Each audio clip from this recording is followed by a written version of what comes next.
Yes, that is on. Good evening, everybody. It is, for my watch, 7:32. We're going to wait 3 more minutes, see if we get some late stragglers in, and then we will start this at 7:35.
Wow, you can hear a pin drop in here. We're taking a test. I guess so. All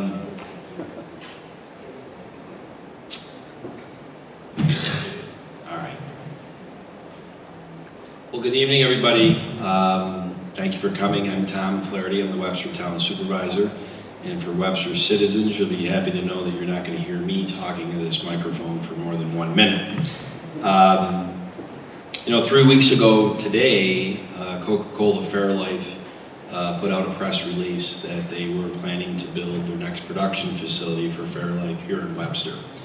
And I think it's important to note that that's only 21 days ago, and the Coca-Cola Fairlife team, totally on their own, this is voluntary, has worked with the town to say we want to come to the town as early as possible in this process to have engagement meetings with the community. And I think it says a lot that they brought 9 people in from, really, as you'll see tonight when they present, all over the country from their facilities to do a presentation for you, but also then to answer any and all questions you have. So without further ado, I'm going to hand the microphone to Lauren Craig from Coca-Cola.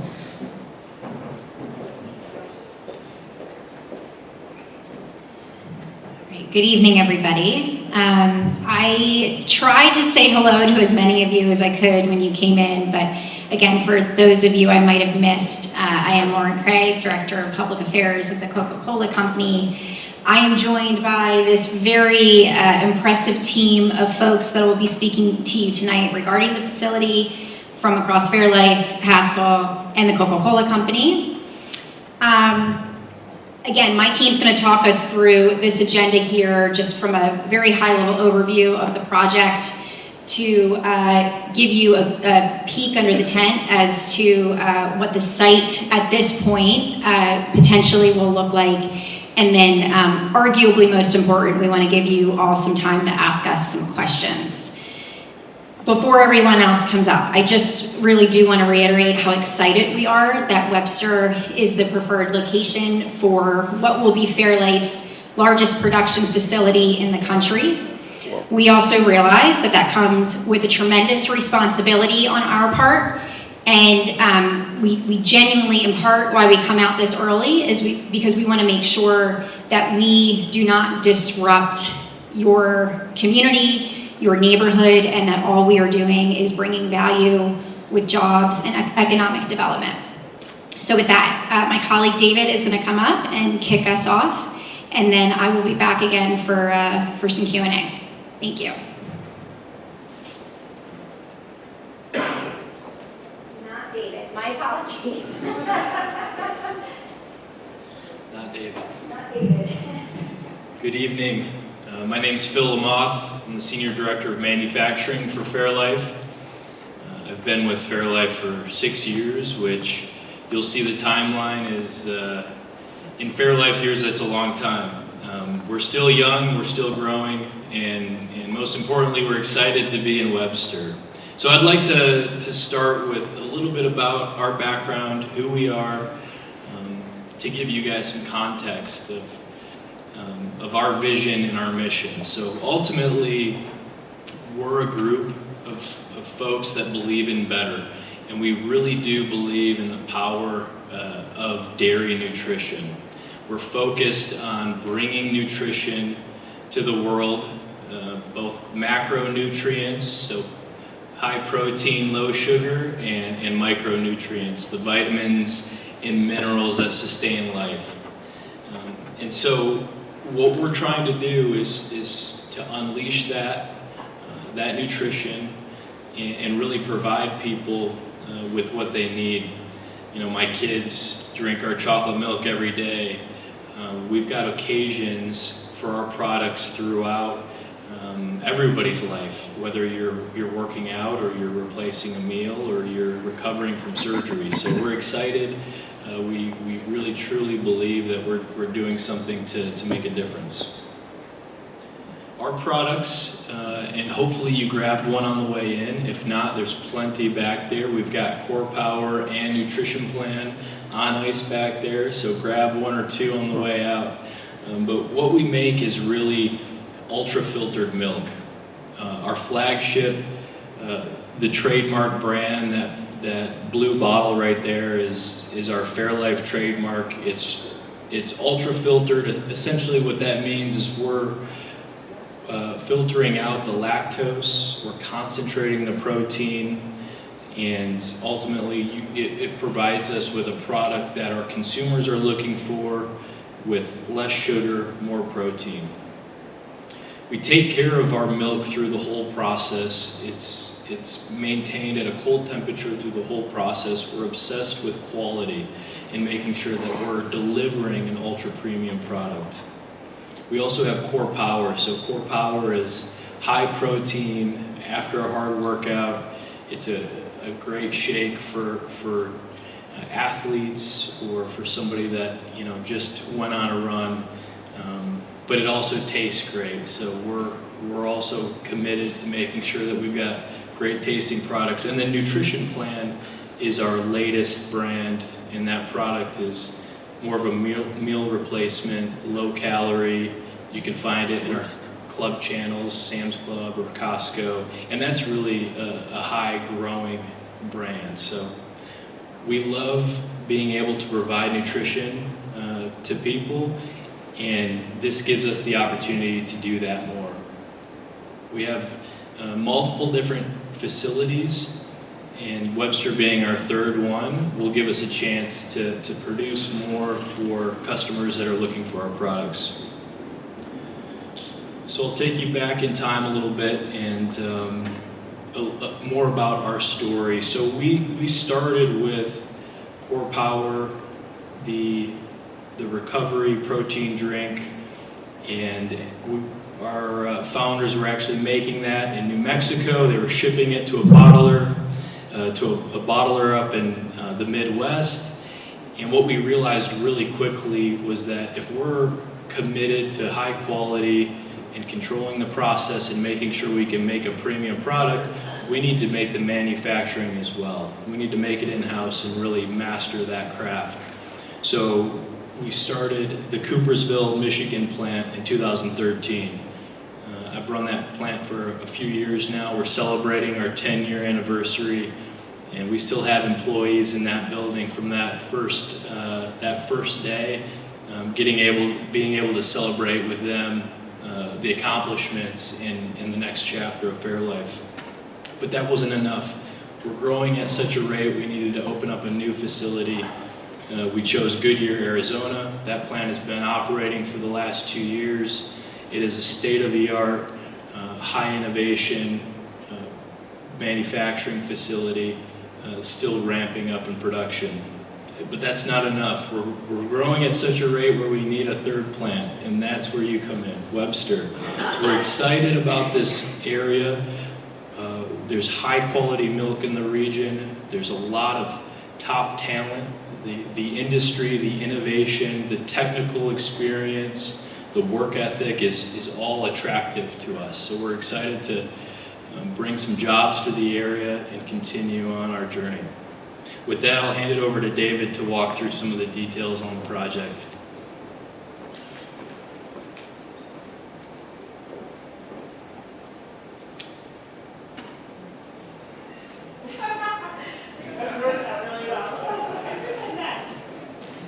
Hi all, I am Marissa Haig. I am the Director of Animal Welfare and Sustainable Farming for Fairlife, and that's just a really fancy title that I'm just a cow veterinarian. So I get to work with our supplying farms, and as much as we're excited about coming to Webster, we want Webster to be excited about us. I want to share a little bit about how Fairlife gives back to the communities. So all of our employees, and really from the top down, you guys can see up there in the corner in the blue shirt, that's Tim Dolman, that's our CEO, super committed to being in the communities and giving back. We have lots of volunteer hours within our organization and local grant winners within the areas that we have a footprint. Last year alone, we donated over $250,000 into our grant programs. A lot of those are community gardens, food distribution, and things like that that are aligned with our company. And so again, we look forward to being a good neighbor and a partner within your community. Okay, now I think it's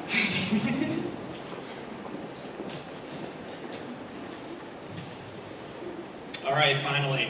My name's David Mann. I'm a Senior Director of Supply Chain Strategy at the Coca-Cola Company.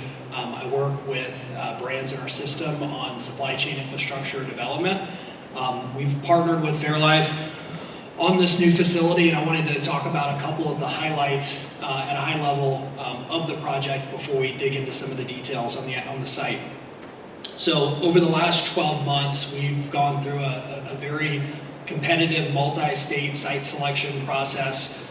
Phil alluded to a lot of the reasons why we chose Webster, and we're excited to be here.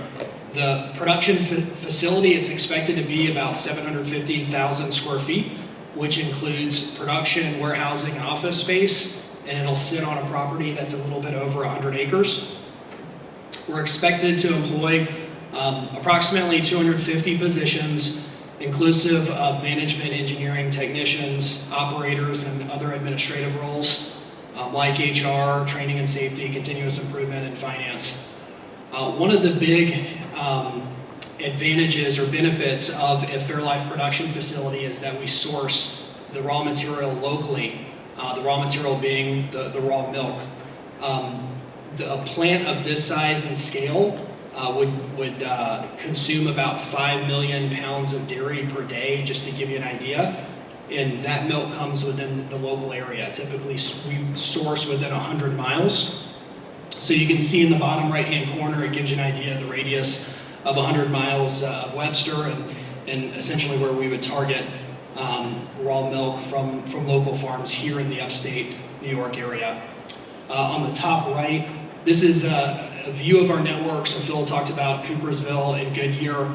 The proposed Webster facility, we wanted to show the area that it would service, which is largely the Northeast and throughout the East Coast.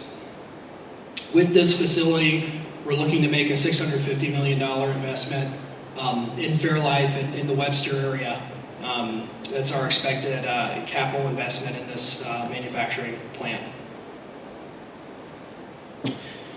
In terms of where the facility will be located, we've got a map here on the left-hand side of the screen that shows its proximity in terms of being on the eastern side of the town of Webster in an industrial zoned area. What you'll see here further on the right is the truck path to the Tebor Rd site, which is off of Highway 104, up Salt Road into Boulder Industrial Parkway through Tebor Road. Through a proposed expansion of Boulder Industrial Parkway, our understanding is that the town's been looking at this as a proposed extension, and it offers us an opportunity to have a truck path that minimizes driving near residences. I'll hand it over to Darren next, who's going to walk us through a little bit more information on the actual site itself.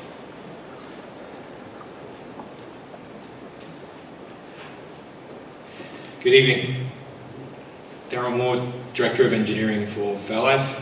I've been within the Coke system now for close to 28 years. Managed to be in a fortunate position to build some factories around the world for Coca-Cola, and I'm super excited to be coming here to build what will be an absolute flagship facility for the Fairlife team. What we have in front of us is really our very first conceptual try at our building, so it's obviously subject to some further change, but at the same time, I just wanted to give you some orientation around the building itself. I've got a little laser pointer. Truck facilities here, coming in, milk receiving here, milk silos, production area, warehouse, and full goods receiving. So our employees will come in on this road, and the trucks and tankers will come in on this road. As David mentioned, it's 750,000 square feet facility with state-of-the-art equipment on the inside and just over 110 acres. I think the overriding message for us to be here today is, what do we do to become a good neighbour in this community? So right from the get-go, it's our job to make sure when we design this facility, we design it in a way that makes us a good neighbour. So right away, we're thinking about minimising the amount of light that comes from our facility, making sure it points inwards and is low. We don't want to see light pollution for our neighbours or our community. Purely from a road point of view, you can see the truck path wraps around the perimeter of the building, and that's done on purpose to make sure that we can keep the milk trailers off of the road and minimise any road congestion. And obviously, from a sound point of view, we don't wish to encroach on our neighbours. So you'll see that the milk receiving is fully enclosed. So we bring our tankers in, close the doors, empty the milk, and as you can also see, they don't reverse out, they carry on forward and back out of the property. Obviously, the construction, we will do our best to minimise dust and debris and noise and make sure that we sit within the ordnance hours when it comes to construction. Just a very rough project timeline.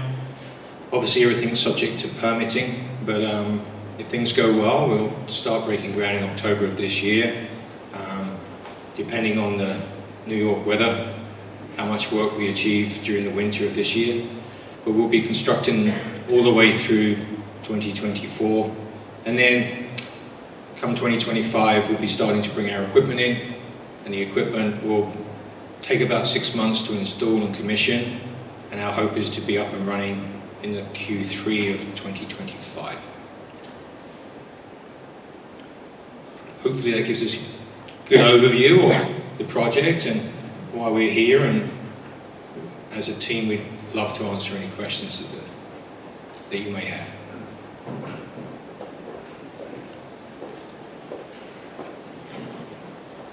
I think there's microphones available. Oh, they're right here. Oh, great.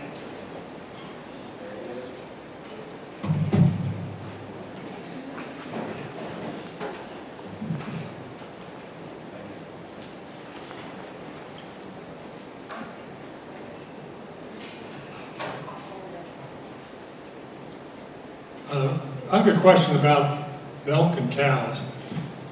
5 million pounds, is that about 700,000 gallons? Because I always think of milk in gallons. You pick up a jug, I think that's 7 or 8 pounds. Anyway, you can think about that one. What's the impact on all the dairy farmers? Are there enough farms and cows around, or will they be expanding their capacity? And what's the impact on the people they supply now? Yeah, that's a really great question. So we looked, that was our number one thing that we looked at when we were looking to build a new plant, was where could we get a supply of milk that was high quality, would meet our animal welfare standards, and would be great partners. and upstate New York was where we found that would be the best place to come. So historically, we are working with local dairies already established here and their co-ops to supply us milk. That milk might have been one being, used for powder or something else, which they don't get as high a premium for as they do fluid milk. So this could create a new, higher paid market for those dairy farmers. And then historically in this region, they've had maybe excess milk. So this will allow some farms maybe to expand a little bit, bring maybe a son or daughter home to that farm and expand. So we're hoping that that creates opportunity for dairy farmers in this region. Roughly, how many cows does it take to produce 5 million pounds a day? We're looking at probably 10,000 cows to 15,000 cows. Yeah, and those are already in this region.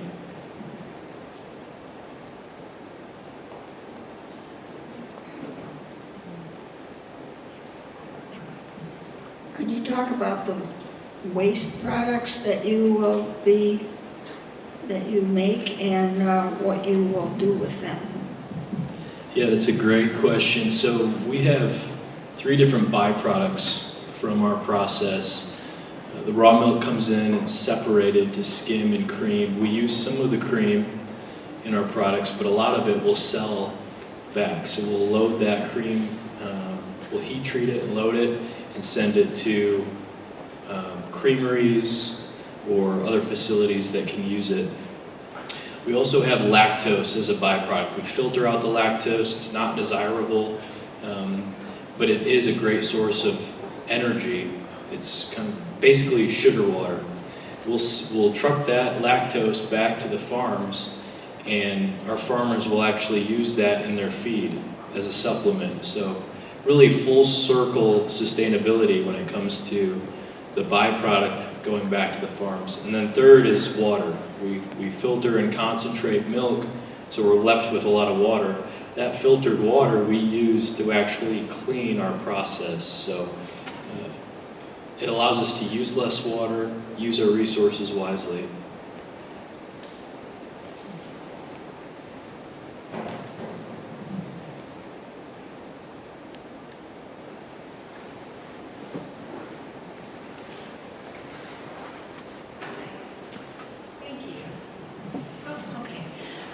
The question I have is regarding the mRNA technology that the Chinese have just developed, and they use a milk bubble, administering it to mice, and that in the mammals is used to produce antibodies to whatever the mRNA technology is being implemented against.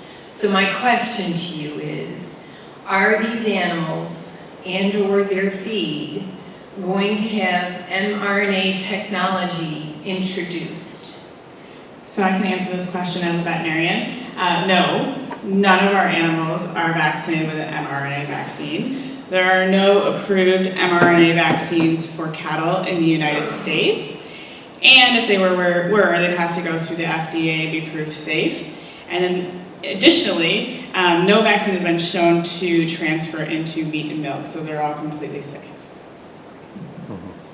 It wasn't necessarily a vaccine, Yeah. it was being introduced into the feed supply of the animals. So, no. The answer is no. Thank you. Yep.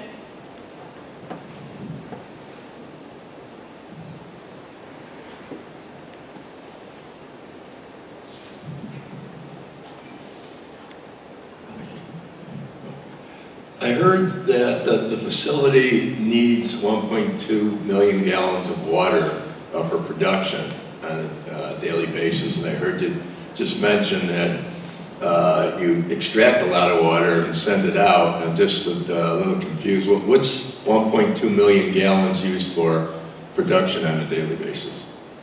That's a great question. So we use all of our filtered water that we can, but ultimately it's not enough to wash or sanitize all of our processes. So we will pull in water from the city. That volume I don't think is clear yet. We're doing some studies to understand what that volume will be, but we'll use that for boiler makeup water. We'll use it for tower water or cooling loops, and then for any additional sanitation needed. That goes back into the sanitary system, obviously. Correct. So, opening a plant in Arizona, did you need that level of water in Arizona too, or is it a different kind of facility? Yeah, so we pull in city water into Arizona, not quite at that volume though. And we're pulling in for all of those same sources, for boilers, cooling tower, and sanitation. Last question. How many ounces of milk does it take to generate this 12-ounce, 30-gram protein drink? A gallon? It's about 2.4 times the volume, okay. but it's based on the product, so it varies. Marissa said 2.8. I think Core Power and Nutrition Plan are right there, but we concentrate significantly to harness that nutrition. Good luck. Thank you. Thank you.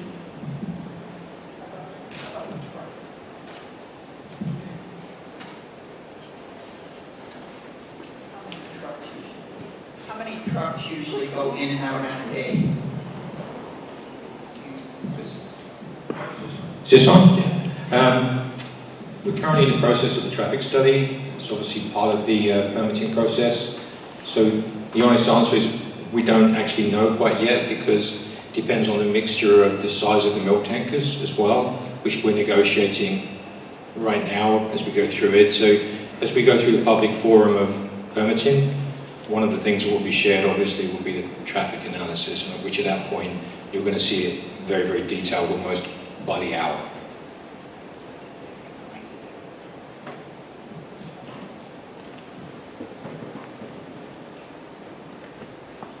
Yes, I'd like to know how much of this is being funded by Coca-Cola and how much of this is being aided by state or national or even local grants and relief. Yeah. So it's a $650 million investment. And then from an incentives perspective, very much, as we noted earlier, we did, this was a very competitive project, and we did talk to many different states. We did receive incentives for this project from the state, to your point. And then we are also working, Monroe County is also working with the state on potential IDA investments as well. You can't give us any dollar amount or percentage? Sure. So 20 million came from the state with the commitment for the 250 jobs. And then Monroe County, via the state, will also be supporting with 21 million in infrastructure investments. Thank you.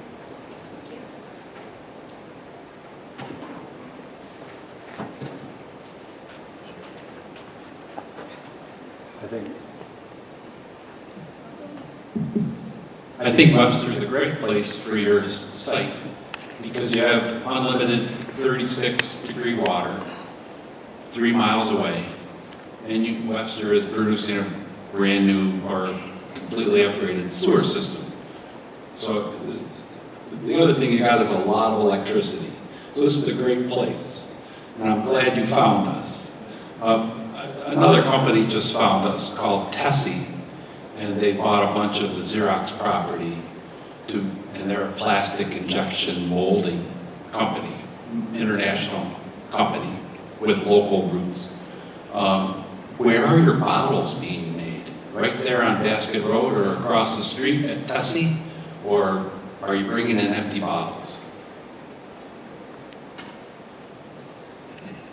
Yeah, so currently we call them preform supplier, our injection molding suppliers. We've got multiple suppliers. One of them is a part of the Coca-Cola network. But we're bringing in preforms from as far as South Carolina, Ohio, Chicago land area. But injection molding is always a great opportunity. So looking forward to hopefully tapping into local industry. it needs vast amounts of electricity and cold water. So you're glad you're here. Great, thank you.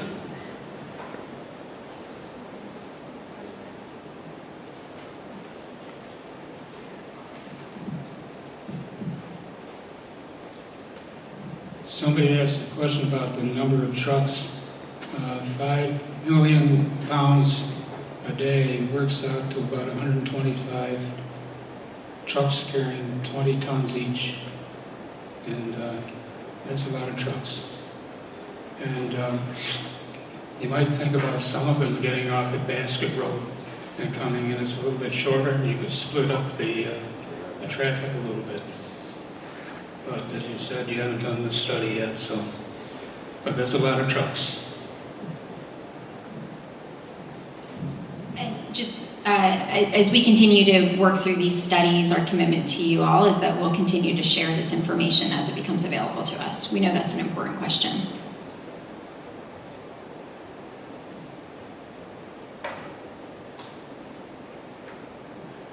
Is this a seasonal business at all? Do the cows produce the same amount of milk year-round, and do you produce the same volume of output year-round, or is it fluctuate a little bit by the season?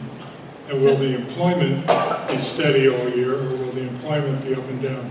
Nope. So no seasonality here, especially in the Midwest. You will see some seasonality in dairy in the deep south, so Florida, Georgia, those states. But here we have consistent supply all year long, and we have the same amount of labor all year long.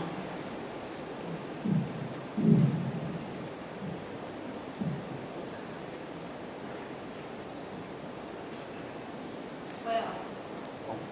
I was gonna, you're not using lactase enzyme, you're filtering out the lactose? You're not using enzymes to get rid of the lactose, you're filtering it? So we're filtering out as much lactose as we can physically, and then that small residual lactose, we do add some lactase enzyme just to eliminate any residual, so that anybody that's insensitive or sensitive to it or intolerant to lactose doesn't have an issue. Any baby product or formula or any, how old are the people drinking this? Are they 6 years old and up? Or is there a baby or a child product line? Hopefully infant nutrition in the future. Right now we're going to stick to our core products, but I'll tell you, my 2-year-olds drink plenty of our chocolate milk. And just to announce, the reason why we need you to be on the microphone for the questions is that where it's great that you all came out tonight, there's a very good chance over the next month that 20-fold that are here tonight will watch this video on channel 1303 or on our website. So they would not be able to hear that question unless you're on the microphone, all right?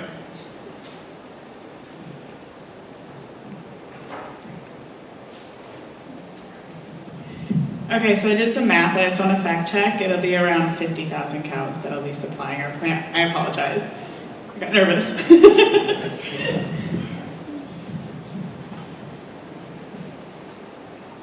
How does this plant size compare to the other two? Yeah, it will be our largest plant. So right now in Michigan we have 320 employees, and we're looking to expand that plant. But this plant will, when it's said and done, will produce the most products out of any of our sites. Volume-wise, can you give us a ratio? I don't know if we have a volume number just yet. I'm waiting for Darren and the engineering team to give us that.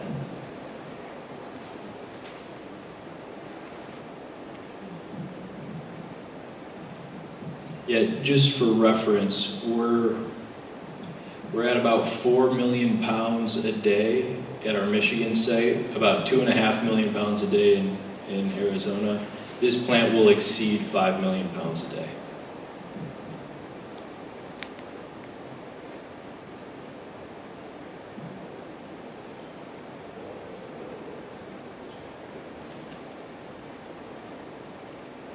From a dietary standpoint, you might have some numbers on this. This is at 30 grams or 40 or 50 grams of protein. Again, I'm under the understanding that the American public is vastly underfed when it comes to protein right now. Do you have any statistics on how bad that number is? Because this is a huge marketing, I mean, serving that need is just an excellent idea. So how bad is our protein consumption right now? Yeah, thank you. Thank you very much. It's a good product. That's not my expertise. I wish it was. I mean, I'm more in cow nutrition, but I'm going to try to answer this. So yes, I think the average, American adult's supposed to be getting 100 to 120 grams of protein a day, and they're just not meeting that need. It's quite hard, right? So I'm not a nutritionist, and we don't have our sales team here with us today, so I can't answer that. But that's really what fuels us at Fairlife, is being able to provide that high quality nutrition to the world at a reasonable price, and so that's really what our goal is here.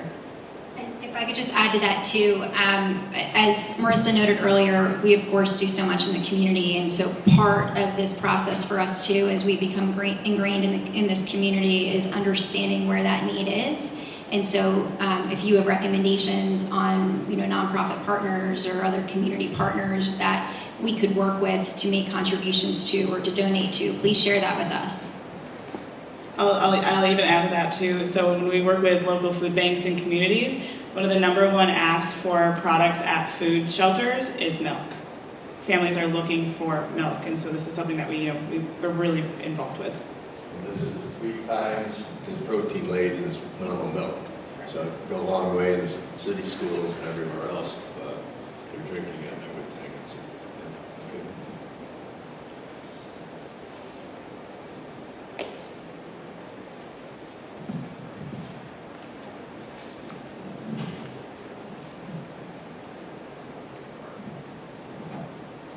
Could you tell me typical costs for this drink?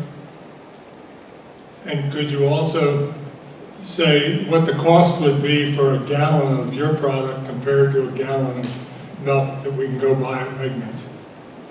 Yeah, unfortunately I don't have my calculator with me, but yeah, we can't disclose our total cost at this point. I'm not asking for the cost to make it. What's it cost for me to go to a store and buy this? That's also a good question. For that core power, that's probably, depending on if you're buying it, and do you have it? I was saying $3.50 to $4. If you're in the airport, maybe a little more. $3.49. Just to reiterate what Matt said, Wegmans sells it for $3.49. You referred to a milk product. You sell just a milk? What does that cost in a store? Is that more or less than just regular milk today? Yep, so our ultra filter milk, it's not traditional milk, but we do a whole milk, 2%, and skim milk. But as mentioned, it's value added, so it's twice the protein, 50% more protein, 50% less sugar. So that means if I'm paying $2.50, $3 per gallon of milk here, I'm going to pay twice that for a gallon of your product? Yeah, closer to $5.50. I just have one comment on that. I just want to add that although it is more expensive, it has a much longer shelf life.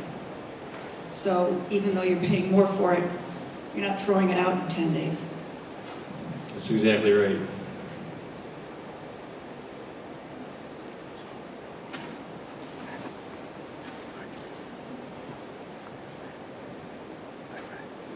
Anybody else?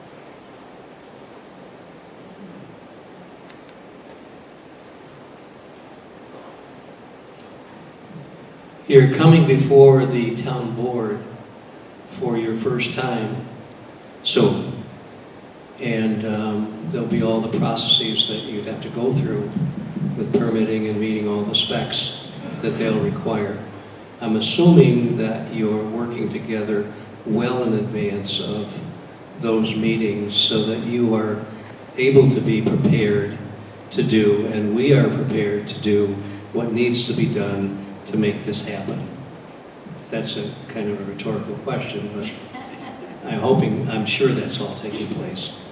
Yeah, good evening. I'm Josh Olaf. I'm with the Haskell Company, and you are right. We are actively working with the town, going through all the requirements, and then working with them on all the designs to make sure that everything is coordinated and that we meet all the deadlines and all the guidelines. So all of that is happening behind the scenes before those meetings.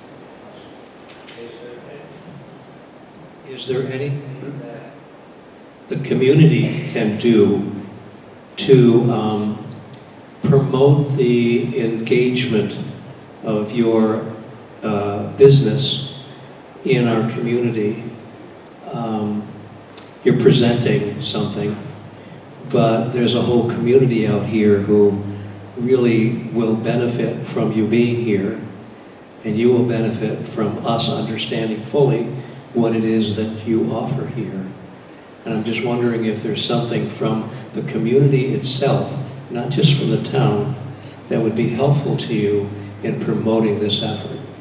And maybe that's a town board issue as well, because this is a big deal for the community.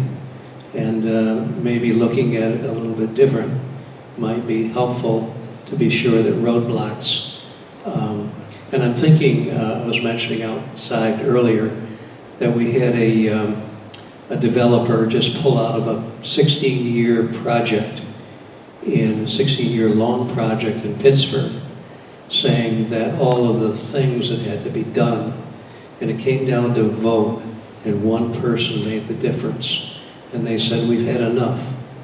And millions of dollars have been spent, and away they went. So the developer doesn't benefit, nor does the community benefit. So there's a symbiotic relationship that can develop, but looking at it maybe from a different perspective.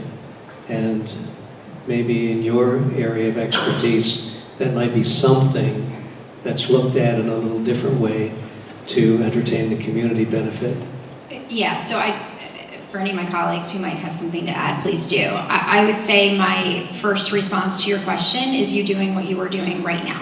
The fact that you came to this room, that you're spending the time on a Tuesday evening to hear our presentation, to ask us these thoughtful questions. I mentioned this to someone earlier before we started, but I think the one really, big best practice lesson learned with all of the expertise up here over the years is that meetings like this are really critical early on in the process, because this is your home. You know it, the neighbors that, that back up against the land, like they know this community well. We spoke to a gentleman earlier who's been here for 50 plus years, and we need to hear from you so that we can learn more about the things we just might not know.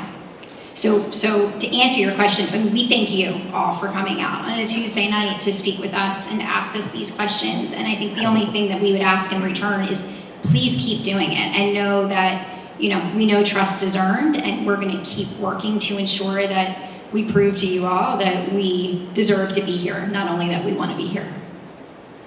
Is there anybody else?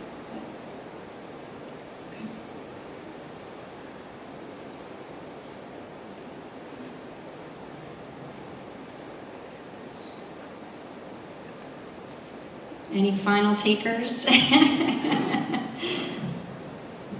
Okay. Well, with that, thank you all so much. We mean it. Thank you for coming, and we appreciate your support.